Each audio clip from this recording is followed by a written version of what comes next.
ഓണസദ്യയിൽ ഒഴിച്ചുകൂടാൻ പറ്റാത്ത വിഭവമായ സാമ്പാർ നമുക്കിന്ന് ഉണ്ടാക്കിയാലോ? നമുക്ക് ആദ്യം തന്നെ 1/4 കപ്പ് പരിപ്പ് കഴുകി വൃത്തിയാക്കിയ ശേഷം ഒരു കുക്കറിലോട്ട് മാറ്റാം.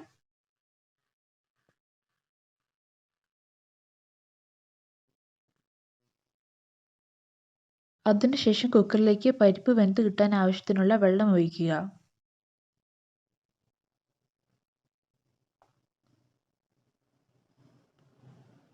അതിലേക്ക് 2-3 അല്ലി വെളുത്തുള്ളി ചേർക്കുക. അതിലേക്ക് 1/2 ടീസ്പൂൺ മഞ്ഞൾപ്പൊടി ചേർക്കുക. ഇനി കുക്കർ അടച്ച് ഗ്യാസ് സ്റ്റവിൽ വെക്കാം.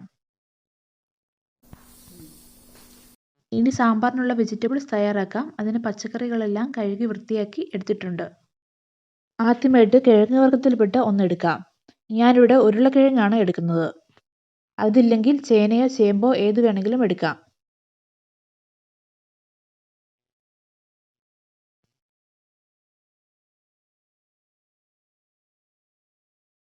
രണ്ടാമതായി ഞാനിവിടെ ക്യാരറ്റാണ് എടുത്തിരിക്കുന്നത്. ഞാനിവിടെ 1.5 ക്യാരറ്റാണ് എടുത്തിരിക്കുന്നത്.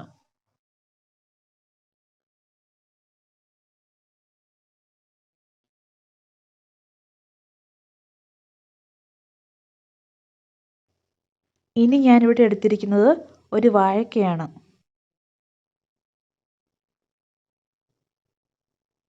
അതിനുശേഷം തക്കാളി അരിയുക. ഞാനിവിടെ 2 തക്കാളിയാണ് എടുത്തിരിക്കുന്നത്.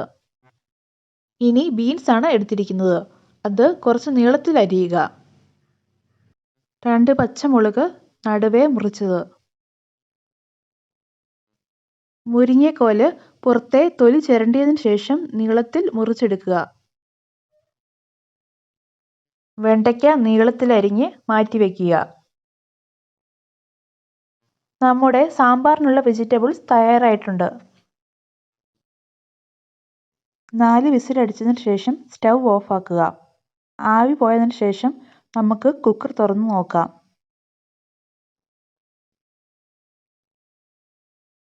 പരിപ്പ് നന്നായിട്ട് വെന്തിട്ടുണ്ട്. സ്റ്റൗവിൽ നിന്ന് മാറ്റി ഇത് നന്നായി ഒന്ന് ഉടച്ചെടുക്കുക. ഇതിലേക്ക് അരിഞ്ഞു വെച്ചിരിക്കുന്ന ഉരുളക്കിഴങ്ങ്, ക്യാരറ്റ്, 8-10 ചെറിയുള്ളി, 2 പച്ചമുളക്, മുരിങ്ങക്കോല്, വാഴയ്ക്ക, ബീൻസ് എന്നിവ ഇടുക. തക്കാളിയും വെണ്ടയ്ക്കയും ഇപ്പോൾ ഇടേണ്ട ആവശ്യമില്ല. ഇതിലേക്ക് ഒരു നാരങ്ങ വലുപ്പത്തിൽ പുളിയെടുത്ത് പിഴിഞ്ഞെടുത്ത പുളിവെള്ളം ചേർക്കുക. കുറച്ച് ഉപ്പ് ചേർക്കുക.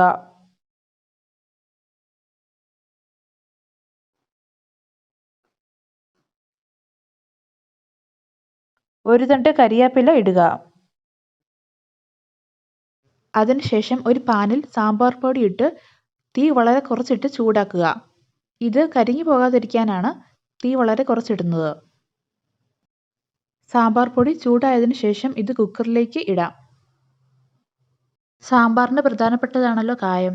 ഞാനിവിടെ 1/2 ടീസ്പൂൺ കായപ്പൊടി കൂടി ഇടുന്നുണ്ട്. അതിനുശേഷം ഇത് നന്നായി ഇളക്കി യോജിപ്പിക്കുക.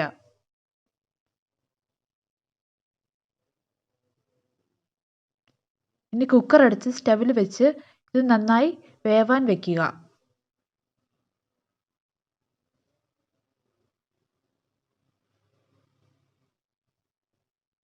ഒരു ചട്ടി സ്റ്റവിൽ വെച്ച് അതിലേക്ക് 1 ടേബിൾ സ്പൂൺ വെളിച്ചെണ്ണ ഒഴിക്കുക. ഇതിലേക്ക് വെണ്ടയ്ക്ക ഇട്ട് നന്നായി വഴറ്റിയെടുക്കുക.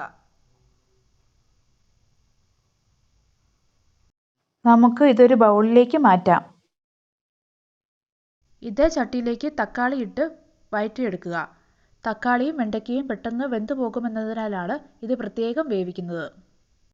ഈ പരുവമാവുമ്പോൾ നമ്മളൊരു ബൗളിലേക്ക് മാറ്റുക.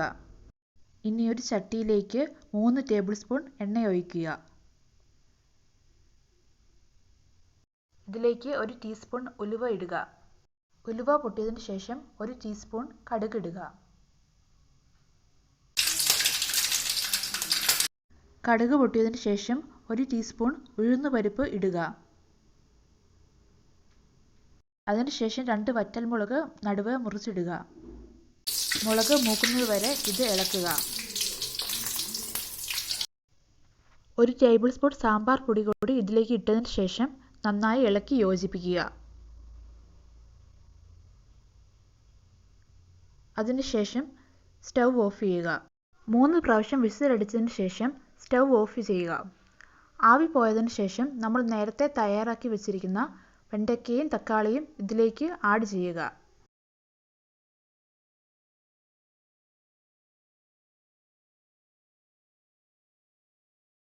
ഇത് കടുക് പൊട്ടിച്ചു വെച്ചിരിക്കുന്ന പാത്രത്തിലേക്ക് മാറ്റുക.